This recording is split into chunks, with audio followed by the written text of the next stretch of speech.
There is a percentage of the gaming populace that really will only play one game, whether that be Warhammer 40,000, Age of Sigmar, or really any key game of their choice. In a lot of cases, it's because those gamers choose to stay with the familiar. The truth is, however, from Gamesworkshop, there are a plethora of incredible game systems if one has the time and resources, and in many cases, they are in fact superior to the core games, at least in my opinion. Whether that be Warcry, Adeptus Titanicus, Kill Team, or yes, the subject of this video, Necromunda, they are definitely worth at the very least your attention, in my opinion. With the news of the Ashe Wastes expansion, there seems to be resumed interest in this setting and the product, and today I'd like to get across that Necromunda is one of the most incredible games someone can choose to invest their resources in. There's a fantastic array of miniatures for this game, and even options to sub in miniatures from the core Warhammer 40,000 game, such as Genestealer cults, Chaos cults, and even other Imperial assets. The game's own models, however, are more than beautiful and characterful enough for most, I suspect. It has an incredible backstory, and each gang has in-depth lore and reason for being, as well as having a fun list of weapon options and unique gameplay opportunities.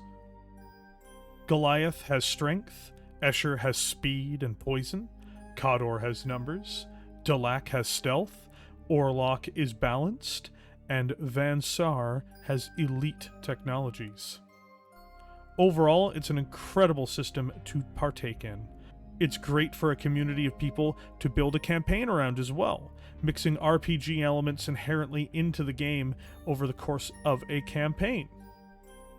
Characters will die throughout the experience, or acquire injuries and mental quirks.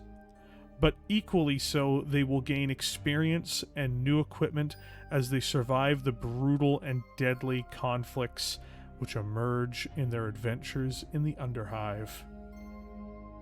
As a total package of a tabletop game, its rules are also incredibly detailed yet simple.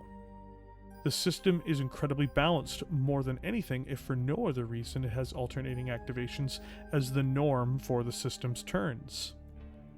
The more terrain the game has, the more interesting it becomes, as these natives of the Underhive have to navigate their way from platform to platform. Weapons even hitting a target has a noticeable impact, even if they are armored, more or less giving value to suppressive fire.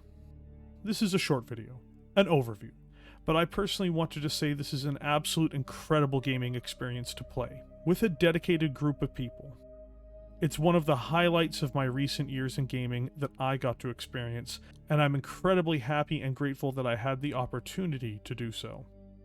I look forward to my next attempt to delve into the Underhive, especially now with the latest expansion. Ashe Wastes has some amazing looking models. The Ashe Wastes Nomads are among my favorite miniatures displayed by Games Workshop ever. And hell, even if you don't play Necromunda, they look like they'd make an amazing ragtag guard force, or militia, or chaos cults. So there's always that. Bug cavalry and all.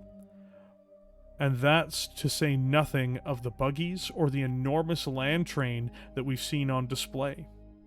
Now is the new golden age of Necromunda. Get excited, folks, because it's going to be a hell of a ride.